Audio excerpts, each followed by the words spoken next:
Hello my dear children, welcome to the channel connect to commerce. आज हम 11th class का first chapter शुरू करने वाले हैं, बिजनेस, ट्रेड एंड कॉमर्स। इस चैप्टर को बच्चों हम दो पार्ट्स में पढ़ेंगे। पहला पार्ट जो है उसका history of trade and commerce से रिलेटेड है और जो दूसरा पार्ट है वो nature and concept of business से रिलेटेड है। अब आप कहेंगे हिस्ट्री, भाई हिस्ट्री तो नहीं पढ़नी थी, तभी तो मैडम हमने 11 में कॉमर्स लिया। लेकिन ऐसी कोई घबराने की या परेशान होने की बात नहीं है बच्चों। ये ऐसा नहीं है कि हम बहुत लंबी चौड़ी हिस्ट्री इसकी पढ़ेंगे। ब्रीफ हिस्ट्री सिर्फ ट्रेड, बिजनेस, कॉमर्स इन सब की हम पढ़ेंगे, क्योंकि बेटा हम रिश्ता जोड़ने जा रहे हैं ना, बिजनेस से, ट्रेड से, कॉमर्स से। तो अब तो हमारी लाइफ इस सब्जेक्ट के साथ एक नई शुरुआत होने वाली है। तो जब भी किसी से नया रिश्ता जोड़ते हैं तो थोड़ा बहुत तो पुराना हिस्ट्री जानने की हमारी इच्छा रहती ही रहती है। तो बस उतनी सी ही हिस्ट्री हम भी जानेंगे। और इसमें हम सिर्फ, ये मैंने यहाँ पे नोट कर रखे हैं बच्चों, 5 पार्ट्स में हमने इसकी टोटल हिस्ट्री को डिवाइड कर रखा है। Indigenous banking system, rise of the intermediaries, transport, trading communities and position of Indian subcontinent in the world economy. अब इन सब चीजों को पढ़ने से पहले आई थिंक कि इतना तो हम सब जानते ही हैं बच्चों कि जो अर्ली मैन था ना, इनिशियली क्या था, ह्यूमन नीड्स एंड वांट्स जो है वो बहुत ही लिमिटेड थी, बहुत ही कम जो है वो नीड्स एंड वांट्स थी और सेल्फ सफिशिएंट था ह्यूमन बीइंग। देखिए इस तरह से कैसे प्रोग्रेस मैं आपको दिखा सकती हूँ कि अर्ली मैन जो था वो सेल्फ सफिशिएंट था विद द फ्यू नीड्स। उसके बाद क्या हुआ कि नीड्स मल्टीप्लाई होना शुरू हो गई, और जब वो नीड्स मल्टीप्लाई होना शुरू हो गई तो प्रोडक्शन की जरूरत महसूस होने लगी and man began to produce. जब प्रोडक्शन शुरू हो गई तो प्रोडक्शन के बाद एक्सचेंज की भी जरूरत महसूस होने लगी कि जो हमने प्रोड्यूस किया अपने लिए, लेकिन इंसान को वो चीज भी चाहिए थी जो किसी और के पास थी। अब उसके लिए जो हमारे पास है किसी और को देना है, जो दूसरे के पास है उससे लेना है। तो प्रोडक्शन के बाद किस चीज की जरूरत महसूस हुई? एक्सचेंज की। अब जब एक्सचेंज शुरू हुआ तो शुरू में बार्टर सिस्टम था। The things were exchange in place of things. तो प्रोडक्शन और एक्सचेंज जो था उसका पर्पस जो था सेल करना नहीं था। जो प्रोडक्शन थी वो सिर्फ एक्सचेंज पर्पस के लिए की जाती थी, not for the purpose to sell and earn money. फिर बाद में वो बार्टर सिस्टम भी, जब प्रोडक्शन और बढ़ती गई तो उसके बाद क्या हुआ कि उस एक्स्ट्रा प्रोडक्शन को पूरी तरह से जिन लोगों के पास उसकी जरूरत है उन तक पहुंचाने के लिए ट्रेड इमर्ज हुआ। तो ये पैदाइश हुई ट्रेड की। ट्रेड का मतलब होता है बाइंग एंड सेलिंग। तो पहले तो प्रोडक्शन भी नहीं थी, प्रोडक्शन शुरू हुई, फिर प्रोडक्शन के बाद एक्सचेंज शुरू हुआ, लेकिन exchange not for the purpose of sale शुरू हुआ। फिर जब प्रोडक्शन एंड सेल दोनों शुरू हो गई, then buying and selling, that is actually the trade, that is how the trade emerged. तो ट्रेड कैसे इमर्ज हुआ ये हमने देख लिया। और जो ट्रेड इमर्ज हुआ वो लोकल ट्रेड था। तो इसीलिए जो बैंकिंग सिस्टम था वो भी लोकल बैंकिंग सिस्टम था। वो कैसा था? Indigenous banking system. वो देख लेते हैं कि लोकल ट्रेड था और उसके लिए कॉमन मीडियम ऑफ एक्सचेंज चाहिए होता था। अब उस कॉमन मीडियम ऑफ एक्सचेंज के लिए जब बार्टर सिस्टम खत्म हुआ तो मेटालिक मनी सामने आई। लोग मेटालिक मनी को यूज करने लगे, उसकी ड्यूरेबिलिटी और डिविजिबिलिटी की वजह से उसको as a medium of exchange मानना शुरू कर दिया लोगों ने। या उसके अलावा दो बहुत ही इंपॉर्टेंट डॉक्यूमेंट्स थे जो कि साइन किए जाते थे दो पार्टीज के बीच में, जिनको हुंडीज और चिट्ठीज कहा जाता था। डॉक्यूमेंट सेम है, कहीं पर उन्हें हुंडीज कहा जाता था, कहीं पर उन्हें चिट्ठीज। जो भी लोकल लैंग्वेज जहां भी जिस एरिया की होती थी वही यूज की जाती थी। मोस्टली संस्कृत ओरिजिन में ये सारे वर्ड्स हैं। और ये जो हुंडीज और चिट्ठीज हैं ये किस तरह के डॉक्यूमेंट्स होते थे? बिल्स होते थे या प्रोमिसरी नोट्स होते थे, जो उधार पर मतलब मेटालिक मनी जो नहीं दे रहा है, जो उधार पर सामान खरीदते या बेचते थे, वो एक डॉक्यूमेंट बनाकर एक दूसरे के साथ एक्सचेंज कर लेते थे, जिसमें ये प्रॉमिस कर लेते थे कि हम इतना अमाउंट जो है वो बाद में देंगे। तो उसमें भी दो तरह की होती हैं वो बच्चों, एक दर्शनी हुंडीज होती है और एक मुद्दती हुंडीज होती हैं। तो दर्शनी हुंडीज में टाइम पीरियड मेंशन नहीं होता था, बस ये मेंशन होता था कि कितना पैसा किसको लेना और किसको देना है। लेकिन जो मुद्दती हुंडीज होती थी उसमें टाइम पीरियड भी मेंशन, मुद्दत हम टाइम पीरियड को ही कहते हैं, तो जो मुद्दती हुंडीज होती थी उसमें टाइम पीरियड मेंशन होता था कि कितना पैसा और कितने टाइम पीरियड के बाद किसको लेना और किसको देना है। इनके भी सब टाइप्स हम अभी कर लेते हैं। तो एक्चुअली क्या है कि इसको पूरे सिस्टम को समझने के लिए मैंने एक छोटा सा यहाँ पे एक डायग्राम बना रखा है कि कैसे एक्सचेंज होता था। कि जो इंडिविजुअल लोग थे बैंकर्स, उनको सेट्स कहा जाता था। तो वो जो सेट्स होते थे वो क्या करते थे, लोगों से जो भी उनके पास प्रेशियस मेटल्स होते थे वो ले लेते थे, लोग उनके पास डिपॉजिट करवा देते थे। फिर वो उसका क्या करते थे कि जिन लोगों को प्रोडक्शन के लिए पैसा चाहिए होता था उनको वो लोन की तरह पैसा देते थे। और सिर्फ production of goods, agricultural goods के लिए ही नहीं बल्कि रियरिंग ऑफ द एनिमल्स के लिए, कुछ वर्कशॉप्स होती थी जिनको उस टाइम में कारखाना कहा जाता था। तो आर्टिशंस, क्राफ्ट्समैन, इन सब के कारखाने होते थे। तो किसी को भी चाहे प्रोडक्शन के लिए, चाहे रेयरिंग ऑफ द एनिमल्स के लिए या कारखानों के लिए जो भी पैसा चाहिए होता था वो उनको किससे मिलता था, सेट्स से। तो जो सेट्स थे वो मिडिल मैन का काम करते थे, बेसिकली जो लोगों से डिपॉजिट्स लेते थे और जिनको जरूरत होती थी उनको वो पैसा देते थे। अब जो टाइप्स ऑफ मैंने बताया था हुंडीज वो भी देख लेते हैं, वो भी इसी बैंकिंग सिस्टम का पार्ट है। दर्शनी हुंडीज जो है वो 4 तरह की होती है, नाम लिख लीजिए, नोट कर लीजिए अपने पास, धनी जोग, फरमान जोग, सहजोग एंड देखनहार। तो इनके क्या क्या मतलब इनमें डिफरेंस है कि जो धनी जोग होती थी वो पेएबल टू एनीवन, मतलब वो किसी को भी पे करने का उसमें ऑर्डर हो सकता था। जो फरमान जोग होती थी उसमें सिर्फ एक स्पेसिफिक पर्सन का नाम लिखा होता था, सिर्फ उसी को पैसा मिलेगा। जो सहजोग होती थी वो payable to the order of the payee, मतलब अगर मैं पेई हूं, पेई मतलब मुझे पैसा मिलना है, तो अगर मैं किसी और को ऑर्डर दे दूं कि ये अब पेई बन गया तो मेरे ऑर्डर पे वो किसी और को मिल जाएगी। देखनहार जो होती थी पेएबल टू द बेयरर, मतलब जिसके पास वो डॉक्यूमेंट है वो बेयरर हुआ, उसी को वो पे की जाएगी। ठीक है, तो ये चारों जो है वो पेमेंट के हिसाब से कि पेएबल किसको है इनके अलग अलग नाम है। फिर उसी तरह से जो मुद्दती हुंडीज है उनके 3 टाइप्स हैं। मुद्दती हुंडीज में भी धनी जोग होती है, फरमान जोग होती है और जोखमी होती है, ये 3 टाइप्स हैं। तो जो धनी जोग है दर्शनी का और मुद्दती का वो बिल्कुल सेम है, ये भी पेएबल टू एनीवन होती है, बस इसमें मुद्दत मेंशन होती है, इसमें स्पेसिफिक टाइम पीरियड मेंशन होता है। फिर इसी तरह से फरमान जोग जो है अगर वो मुद्दती हुंडी भी है तो वो payable to the specific person है, लेकिन इसमें टाइम पीरियड साथ में मेंशन होता है। और जो तीसरा टाइप है वो जोखमी है, जिसमें सेफली डिस्पैच ऑफ गुड्स के लिए वो इशू की जाती थी कि मान लीजिए किसी ने गुड्स डिस्पैच कर दिए, जो मतलब सेलर है, और उसके बाद उसमें रास्ते में कोई भी उसमें जो भी टूट फूट या कोई भी उसकी डिस्ट्रक्शन हो सकती है, तो जो ये गारंटी लेता था कि वो उस डिस्ट्रक्शन को या उसके कॉस्ट को बेयर करेगा वो ड्रॉयर हो गया, और जिसका पास गुड्स जाने हैं उसकी कोई लायबिलिटी नहीं होगी, वो ड्रॉई हो गया। तो इस तरह से ये जोखमी मतलब जो जोखिम को बेयर करता था तो वो जोखमी हुंडी कहलाती थी। और वो किस कैटेगरी में आती है, मुद्दती हुंडी में। उसमें टाइम पीरियड मेंशन होता था कि इतने टाइम से इतने टाइम तक गुड्स डिस्पैच होने के बाद से रिसीव होने तक रास्ते का जो भी जोखिम होगा, जो भी उसमें रिस्क इन्वॉल्व होंगे, उसको कौन बेयर करेगा।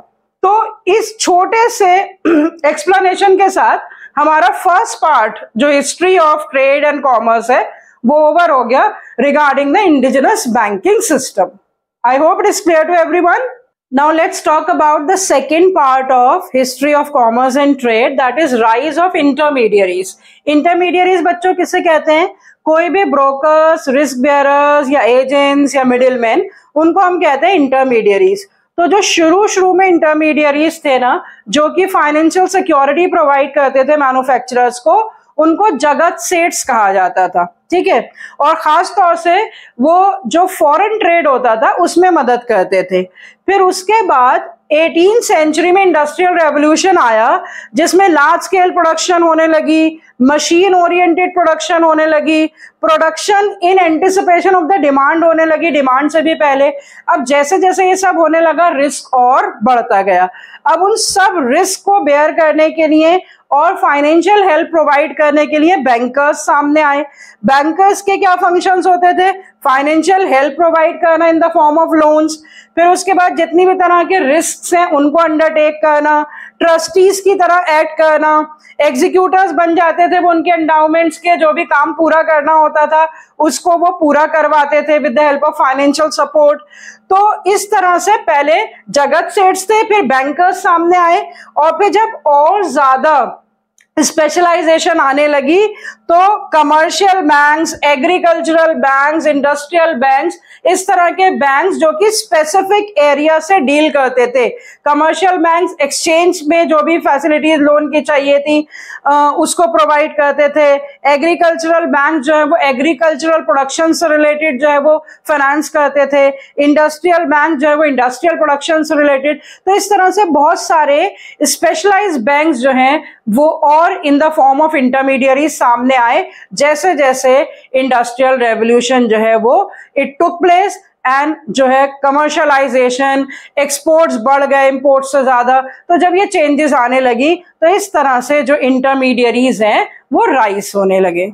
चलिए बच्चों, let's come to the third part of history of commerce and trade that talks about transport. Transport मतलब जो मीन्स ऑफ कम्युनिकेशन यूज किए जाते थे for the purpose of exchange, that is trade. वैसे तो बेसिकली 4 मोड्स ऑफ ट्रांसपोर्ट होते हैं, railways, roadways, waterways and airways. But हम जानते हैं कि एयरवेज और रेलवेज तो उस टाइम एग्जिस्टेंट नहीं थे, तो 2 ही तरह के रूट्स अवेलेबल थे, land transport and water transport. जो नॉर्थ का एरिया था, क्योंकि वो हिमालयाज है सारे, वहां पर ज्यादातर लैंड ट्रांसपोर्ट यूज होता था। इन द मिडिल ऑल्सो जो फ्लैट लैंड्स है वहां पर भी लैंड ट्रांसपोर्ट यूज होता था। और जो साउथ में या ईस्ट टू वेस्ट में जो यूज होता था वो वाटर जो है वो ट्रांसपोर्ट यूज होता था। और एक्चुअली जो नॉर्थ के एरिया से जो मेजर पर्टिकुलर आइटम जो ट्रेड की जाती थी वो सिल्क की जाती थी, इसीलिए जो नॉर्दर्न रूट्स थे ना, जो लैंड रूट्स थे, उनका नाम ही क्या पड़ गया? Silk route. और जो वाटरवेज के थ्रू ईस्ट टू वेस्ट या साउथ में जो भी रूट्स यूज किए जाते थे वहां से ज्यादातर स्पाइस ट्रेड किया जाता था, तो उसका नाम ही क्या पड़ गया? Spice route. अब उसके बाद एक वर्ड आता है मैरीटाइम ट्रेड, जो कि वाटरवेज के थ्रू ट्रेड किया जाता था, उस ट्रेड का नाम क्या पड़ गया? Maritime trade. और उसमें सबसे ज्यादा जो है पेपर, काली मिर्च, जिसको ब्लैक गोल्ड कहा जाता था उस टाइम, वो रोमन एम्पायर्स में बहुत ही ज्यादा फेमस थी और वो उसको बहुत ज्यादा मानते थे। तो इसी चक्कर में बहुत सारी एम्पायर्स जो थी उनके बीच में राइवलरीज और कॉन्फ्लिक्ट्स भी हो गए उस रूट को ढूंढने के लिए। और उसी रूट को ढूंढते ढूंढते जो कोलंबस ने अमेरिका को डिस्कवर करा और वास्को द गामा ने मालाबार कोस्ट इंडिया का डिस्कवर करा इन द 15th सेंचुरी।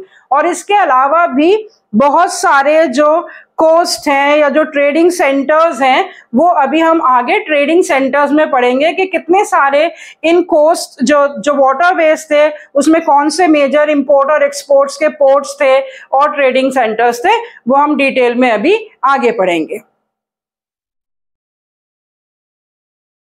तो बच्चों, थोड़ी थोड़ी सी हिस्ट्री ट्रांसपोर्ट के बारे में, इंडिजिनस बैंकिंग सिस्टम के बारे में, राइज ऑफ इंटरमीडियरीज के बारे में हम जान चुके हैं।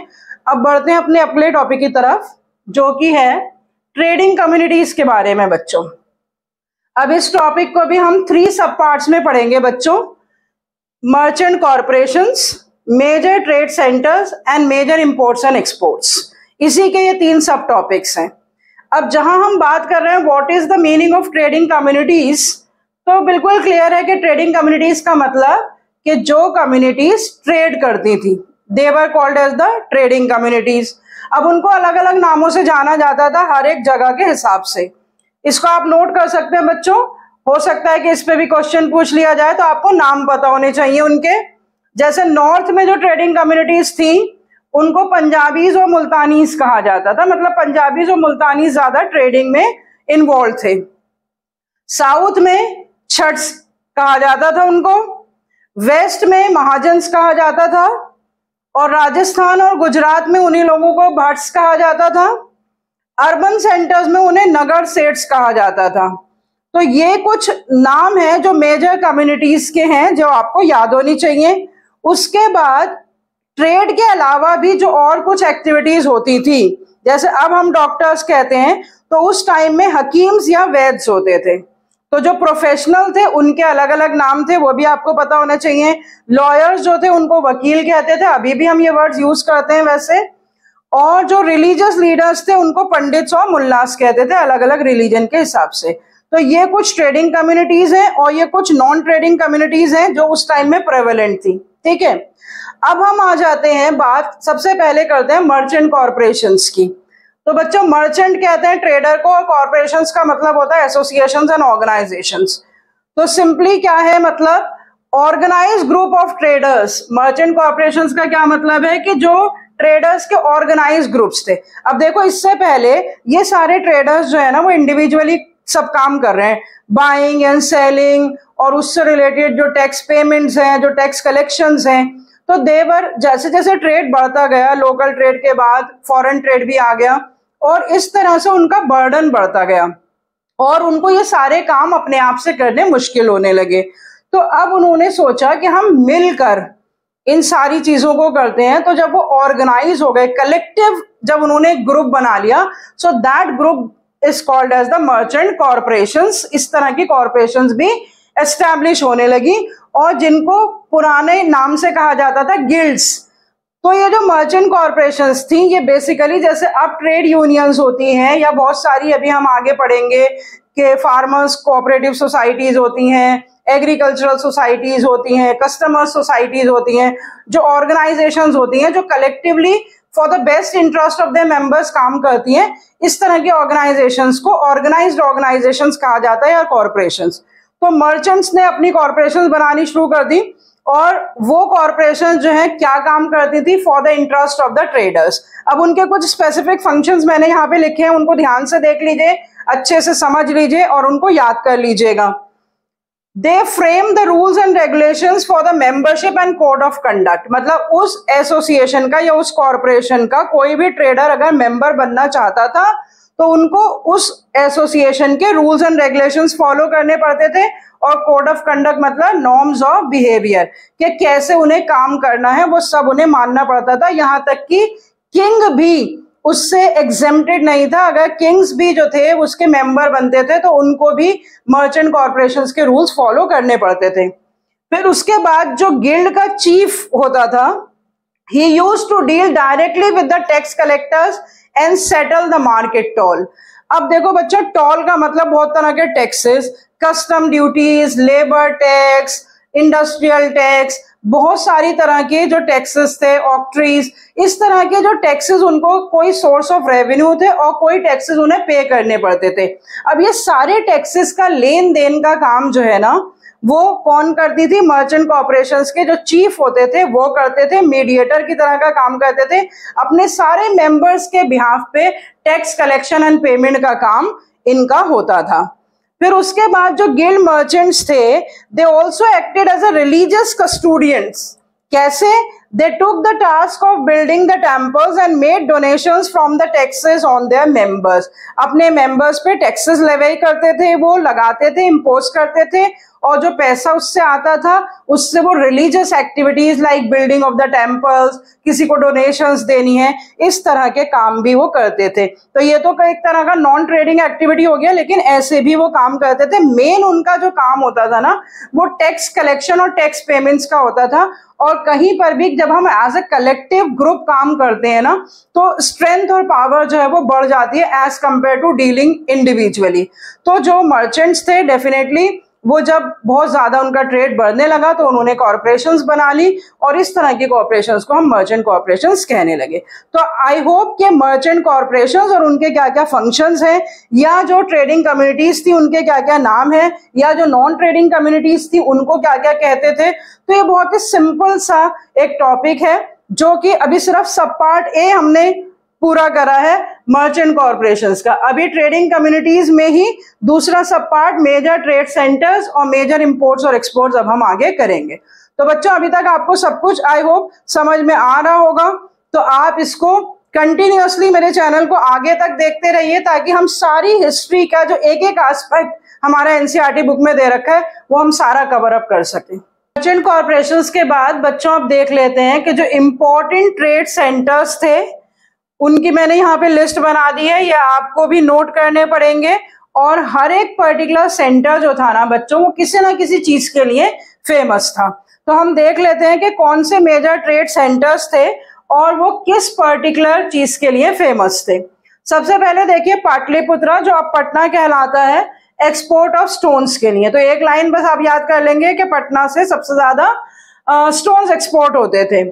उसके बाद पेशावर, अब तो वो पाकिस्तान में है, वहां पर से हॉर्सेस को इंपोर्ट किया जाता था और वुल को एक्सपोर्ट किया जाता था। अब पहले जमाने में तो बच्चों हॉर्सेस ही यूज होते थे ना ट्रांसपोर्ट और उसके लिए, तो यहाँ पे नहीं थे तो बाहर से वो मंगाए जाते थे। और वुल था इंडिया में तो वुल एक्सपोर्ट किया जाता था। वो कहाँ से किया जाता था? पेशावर से। तक्षशिला लैंड रूट माना जाता है। इंडिया और सेंट्रल एशिया के बीच में जितना भी जो ट्रेड होता था वो तक्षशिला के थ्रू होता था। इसको सिटी ऑफ बैंक्स भी कहा जाता है। तक्षशिला में सबसे ज्यादा बैंक्स जो है सबसे पहले एस्टेब्लिश हुए थे।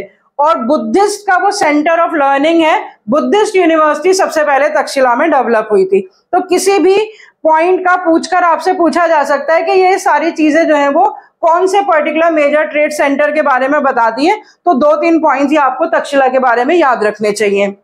फिर इंद्रप्रस्था, इंद्रप्रस्था के बारे में बस यही बताया गया है कि नॉर्थ साउथ ईस्ट वेस्ट सारे मतलब वो सेंटर पॉइंट था, सभी तरह का जो ट्रेड था वो यहाँ पे सेंट्रल पॉइंट से होता था, दैट इज इंद्रप्रस्था। फिर मथुरा के बारे में बताया गया है कि उसको एम्पोरियम ऑफ ट्रेड कहा जाता था मथुरा को। वाराणसी के बारे में बताया गया है centre of textile industry, gold, silk cloth and sandalwood workmanship. Banaras की साड़ियां तो बच्चों अभी भी बहुत फेमस और बहुत एक्सपेंसिव भी होती हैं। और सैंडलवुड के जो कारखाने थे उसके ऊपर जो काम किया जाता था वो बनारस में होता था। फिर उसके बाद मिथिला की बात आती है कि बे ऑफ बंगाल से साउथ चाइना तक जो भी मतलब ट्रेडर्स रूट फॉलो करते थे वो मिथिला से होते हुए जाता था और इसी रूट को वो लोग फॉलो करते थे।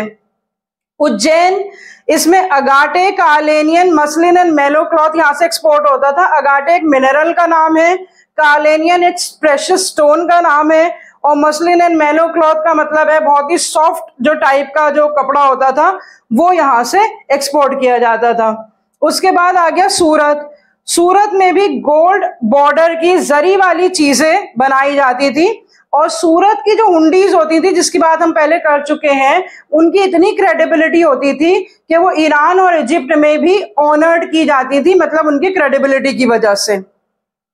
Kanchi, export of pearls, glass, rare stones to China. Kanchi से चाइना में ये सारी चीजें एक्सपोर्ट होती थी। Madura, capital of Pandyas and they were known for the pearl fisheries. उसके बाद आता है Broach. It was on the banks of river Narmada and greatest seat of commerce in the west India. इस लाइन को आप याद रखेंगे, खासतौर से जो पर्टिकुलर टाइटल्स होते हैं ना जैसे ग्रेटेस्ट सीट ऑफ कॉमर्स, इसका मतलब कि कमर्शियल एक्टिविटीज के लिए ये मेजर सीट मानी जाती थी और यहाँ से सारे वेस्ट इंडिया का ट्रेड जो है वो यहीं से होता था। उसके बाद कावेरी पट्टा के बारे में बताया जाता है कि बड़ी साइंटिफिक सिटी मानी जाती थी, इसकी कंस्ट्रक्शन बहुत एडवांस थी, मतलब जो वेल कंस्ट्रक्शन हम आज के जमाने में देख सकते हैं ऐसी उस टाइम में वहां पर थी। और वहां से perfumes, cosmetics, silks, pearl, gold इस तरह की चीजें जो है वो ट्रेड की जाती थी। और वहां पर सबसे ज्यादा इंपॉर्टेंट वो फेमस था शिप बिल्डिंग यार्ड के लिए, वहां पे शिप्स बनाई जाती थी। फिर उसके बाद है Tamralipta, port connected by both sea and land, वो एक ऐसा पोर्ट था जो लैंड रूट से भी कनेक्टेड था और सी रूट से भी कनेक्टेड था। तो ये बच्चों बिल्कुल आप इसी तरह से लिस्ट बना लीजिए और इसमें अंडरलाइन कर दीजिए कहीं कहीं पर, खासतौर से जैसे मैंने आपको बताया ना, जैसे ये बुद्धिस्ट सेंटर ऑफ लर्निंग है तो ये एक इम्पॉर्टेंट है तक्षशिला के बारे में, या यहाँ पर है seat of commerce in waste India, तो ये यहाँ पर आपको ब्रोच के बारे में ये पता होना चाहिए। तो इस तरह से कुछ कुछ जो स्पेसिफिक नेम्स हैं, अगर पूछा जाए एम्पोरियम ऑफ ट्रेड किसे कहते हैं तो वो मथुरा को। तो इंपोर्ट और एक्सपोर्ट तो हम अभी आगे भी करेंगे कि कौन कौन से मेजर इंपोर्ट्स और एक्सपोर्ट्स थे, लेकिन कुछ कुछ जो इनके स्पेसिफिक टाइटल्स है ना वो कम से कम आपको याद रखने पड़ेंगे। That can be asked in MCQs और 1 मार्क का क्वेश्चंस। ठीक है बच्चों, तो आई थिंक कि ये मेजर ट्रेड सेंटर्स, इन 14 सेंटर्स के नाम and why they are famous for, what is being exported, what is being imported there, that you have to learn. अब जल्दी से बच्चों देख लेते हैं कि मेजर इंपोर्ट और एक्सपोर्ट्स की क्या क्या आइटम्स थी। 8-8, 10-10 आइटम्स आप याद कर लेंगे। अभी जब हमने सेंटर्स करे जो मेजर इंपोर्ट और एक्सपोर्ट ट्रेड सेंटर्स थे, उसमें भी हमने कुछ चीजें देखी कि स्टोन्स थे, हॉर्सेस थे, किसी का इंपोर्ट हो रहा था, एक्सपोर्ट हो रहा था। तो अब हम कुछ स्पेसिफिक आइटम्स देख लेते हैं कि उसके अलावा भी क्या क्या इंपोर्ट और एक्सपोर्ट होता था। तो इंपोर्ट्स में हॉर्सेस, जितने भी एनिमल प्रोडक्ट्स होते थे, चाइनीज सिल्क बहुत फेमस थी जो वहां से मंगाई जाती थी, wine, gold, silver, tin, copper, lead, coral, glass etcetera, ये सारी चीजें जो हैं वो इंपोर्ट की जाती थी क्योंकि इंडिया में अवेलेबल नहीं थी या उनकी क्वालिटी अच्छी नहीं थी। फिर उसके बाद एक्सपोर्ट्स में देख लेते हैं क्या क्या होता था। स्पाइसेस तो थे ही थे सबसे ज्यादा, व्हीट, शुगर, लाइव एनिमल्स भी एक्सपोर्ट होते थे, और एनिमल्स से रिलेटेड जो प्रोडक्ट्स होते थे जैसे उनकी स्किन, उनके फर्स, उनके हॉर्न्स, पर्ल्स, टॉर्टॉइस के शेल्स, ये सारे जो एनिमल प्रोडक्ट्स होते थे वो भी एक्सपोर्ट किए जाते थे। कुछ मिनरल्स थे जैसे quartz, crystal, granite, copper etcetera. तो बच्चों इनकी लिस्ट बना लीजिए और इसको आप देख लीजिए कि मेजर इंपोर्ट्स और एक्सपोर्ट्स क्या क्या थे। बच्चों अब हम अपने आखिरी पड़ाव पर पहुंच गए history of trade and commerce के, कि what is the position of India in the world economy. This is the last part that we have to discuss under the history of trade and commerce. तो इसमें हम centuries को अलग अलग बांट दिया है मैंने कि पहली सेंचुरी से लेके 7th सेंचुरी तक इंडिया का जो पोजीशन थी वो लार्जेस्ट इकोनॉमी मानी जाती थी। 1/3 और 1/4 ऑफ द वर्ल्ड्स वेल्थ जो थी वो इंडिया के पास थी। यू कैन इमेजिन कि कितना ज्यादा ट्रेड जो है वो प्रॉस्पेरस था इंडिया में, और उसकी वजह से बहुत सारी राइटिंग्स में लोगों ने, जो ट्रेवलर्स थे, उसको स्वर्ण भूमि, स्वर्ण द्वीप, इस तरह की चीजों से उसको टाइटल्स दिए गए हैं इंडिया को बिकॉज ऑफ इट्स वेल्थ। ठीक है, फिर उसके बाद बच्चों 11 से 17 सेंचुरी के बीच में वो प्रॉस्पेरिटी कंटिन्यू रही। बहुत सारे ट्रेवलर्स आए, आप हिस्ट्री में पढ़ चुके हैं, फाइयान और बहुत सारे और भी ट्रेवलर्स हैं। तो उन लोगों ने अपनी राइटिंग्स और स्क्रिप्ट्स में प्रॉस्पेरिटी के बारे में बहुत सारी कहानियां लिखी हैं इंडिया की।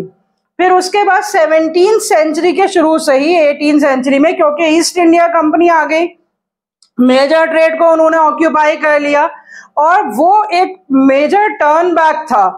Position of India change from exporter of process goods to the exporter of raw material. ये बहुत ही बड़ा सेटबैक था, हम कह सकते हैं कि पहले इंडिया क्या करता था, प्रोसेस गुड्स को एक्सपोर्ट करता था, लेकिन अब वो क्या हो गया, रॉ मटेरियल को जो है वो सिर्फ एक्सपोर्ट करने लगा। टेक्नोलॉजी में और बहुत सारी चीजों में, इनोवेशंस में पिछड़ने लगा इंडिया।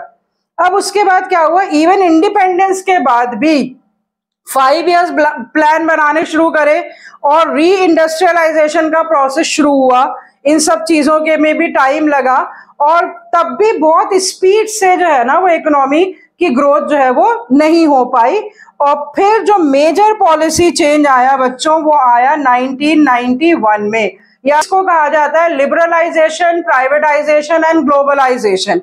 तो ये जो मेजर इकोनॉमिक चेंजेस थे, इन चीजों का इनिशिएटिव लिया गया बहुत सारे जो रूल्स एंड रेगुलेशंस थे उन्हें लिबरल किया गया, प्राइवेटाइजेशन बढ़ती गई, ग्लोबलाइजेशन मतलब जो मार्केट्स थी लोकल मार्केट्स और फॉरेन मार्केट्स को इंटीग्रेट किया गया।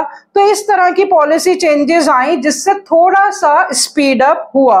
और अब जो आज की पोजीशन बच्चों क्या है कि अभी इंडिया को फास्टेस्ट ग्रोइंग इकोनॉमी कहा जाता है और एफडीआई का डेस्टिनेशन माना जाता है। एफडीआई का मतलब होता है फॉरेन डायरेक्ट इन्वेस्टमेंट। बहुत सारे लोग अभी डायरेक्टली इंडिया में इन्वेस्ट कर रहे हैं, करने के लिए तैयार हैं। और खास तौर से जो करंट गवर्नमेंट है उनके make in India, skill India, digital India के इस तरह के कुछ इनिशिएटिव्स हैं बच्चों जो कि ये उम्मीद जगाते हैं कि अभी हमारे इंपोर्ट्स और एक्सपोर्ट्स और जो बैलेंस ऑफ ट्रेड है उसमें काफी कुछ सुधार देखने को अभी हमें मिल सकता है। तो जो एक सेटबैक लग गया था उसको, उस कमी को पूरा करने के लिए अभी बहुत सारे इनिशिएटिव्स लिए जा रहे हैं और हम उम्मीद करते हैं कि जो पोजीशन इंडिया की एंशिएंट और मिडिवल इंडिया के टाइम में थी वो हम दोबारा से रीगेन कर पाए through our trade and commerce. तो ये छोटी सी कहानी थी मेरे बच्चों इंडियन हिस्ट्री के बारे में about the trade and commerce.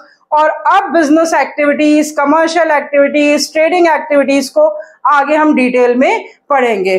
तो मैं समझती हूँ कि इतनी कनेक्टिविटी बहुत जरूरी थी हमें पिछली जो है वो ट्रेड और कॉमर्स के बारे में जानने के लिए, ताकि हम अब आगे की चीजों को ज्यादा अच्छे से समझ सकें। और आपको अगर ये लेक्चर मेरा पसंद आया हो और आप चाहते हैं कि दूसरे बच्चों को भी इसका बेनिफिट मिले तो इस चैनल को आप तो लाइक एंड सब्सक्राइब करिए बच्चों, और इसे आगे भी शेयर करिए मैक्सिमम स्टूडेंट जिनको आप जानते हैं। So stay connected and let's meet next time with another topic that we are going to start with nature and concept of business.